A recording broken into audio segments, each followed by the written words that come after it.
In this video, we'll discuss graphing exponentials. We're going to graph exponentials mostly using XY tables. So if we take 2, plug in -3, we get 1/8, 1/4, 1/2, 1, 2, 4, and 8. You can type that in the table button on your calculator.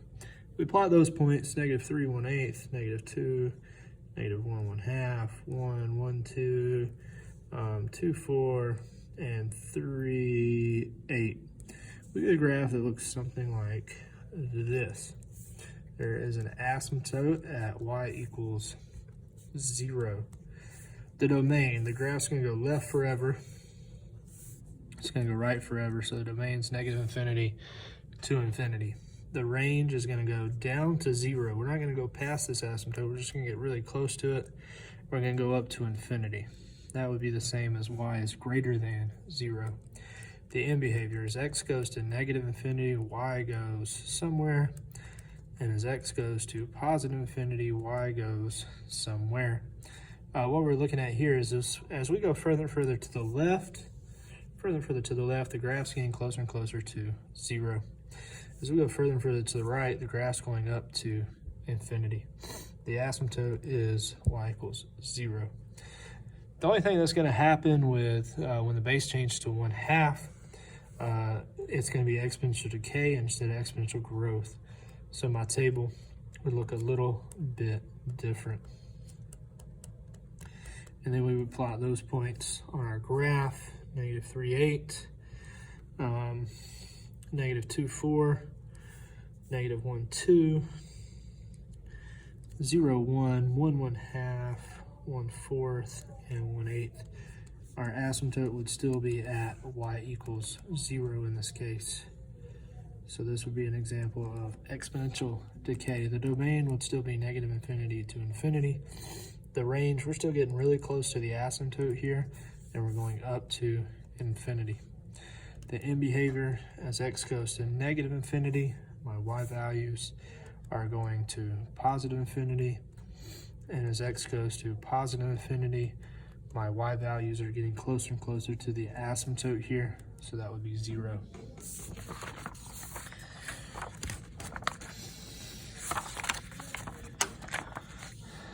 Looking at exponential function, we can determine the transformations of that function. The -6 here is going to move our function down 6, which means our asymptote is going to be at y equals -6. So at y equals -6, we have an asymptote. The -2 is going to move our graph to the right 2. We could have stretches and shrinks. A shrink right here, 1/2 here. This 1/2 right here would be a shrink by 1/2. We could also have a reflection if we had a negative out front. And then we're just basically going to put this into a table.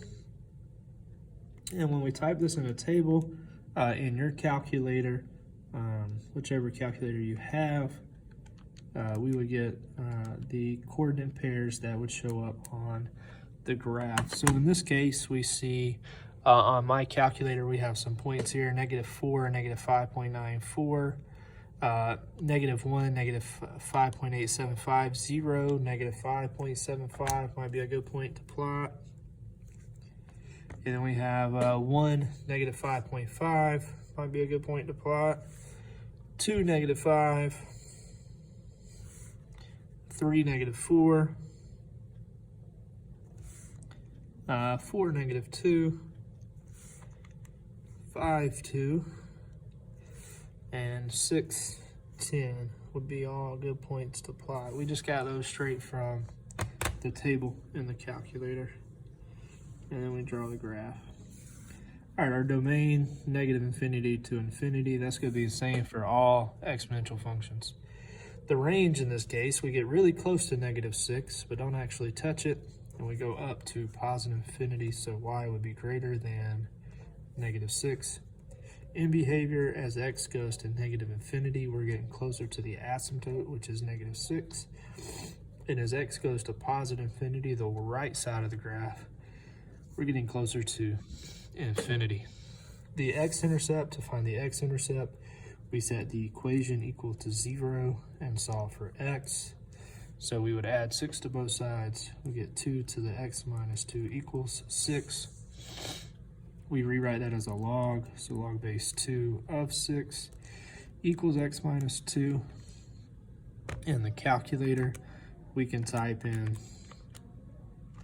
log 6 over log 2. We get that number, but since it's x minus 2, we would need to add 2 to that number. And when we add 2 to that number, we get 4.58. So x equals 4.58. To find the y-intercept, we plug in 0 for x, and then we can type that in the calculator exactly like it looks. 2 raised to the 0 minus 2, and then outside the exponent minus 6. So the y-intercept would be negative 5.75. Looking at this example, this is an exponential decay problem. The negative in front is a reflection, so it has been reflected over the x-axis. The x plus 3 will move the graph left 3, and the minus 1 is going to move the graph down 1. So since we move the graph down 1, our asymptote will be at -1. To find the other pieces, we're going to make a table. Again, my table may look a little different than yours, but once you make your table,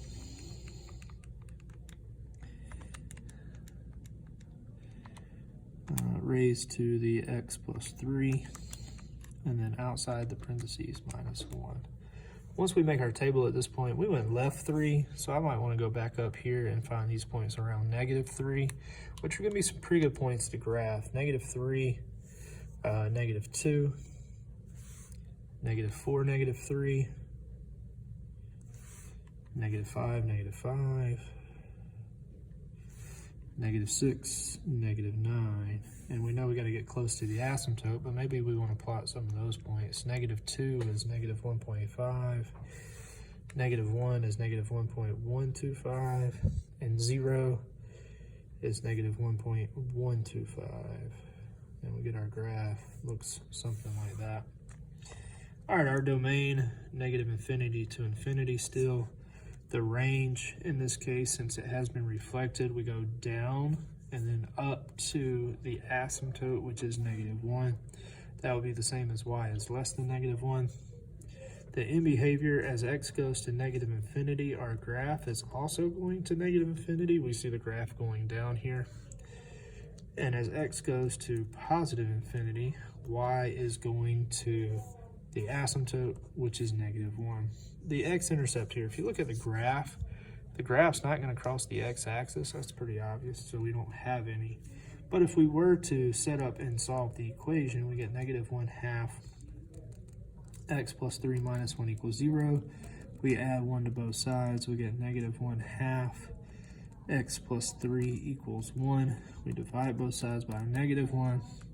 We get we get +1/2 now to the x plus 3 equals -1. Exponentials can't be negative, but let's say you didn't realize that and you kept going. You would rewrite this as a log, so log base of 1/2, log base 1/2 of -1 equals x plus 3. Again, you might not realize that you can't have negative inside the log, so maybe you try to type this in the calculator and we get log -1 on top, and on bottom we get log 1/2. We have talked about this before, but logs can't be negative and we get domain error. Since we got domain error, that confirms that there's no x-intercepts. To find the y-intercept, we would plug in 0 for the x value and type that in our calculator. So -1/2 raised to the 0 plus 3 minus 1 is -9/8, which if we want to write as a decimal would be -1.125.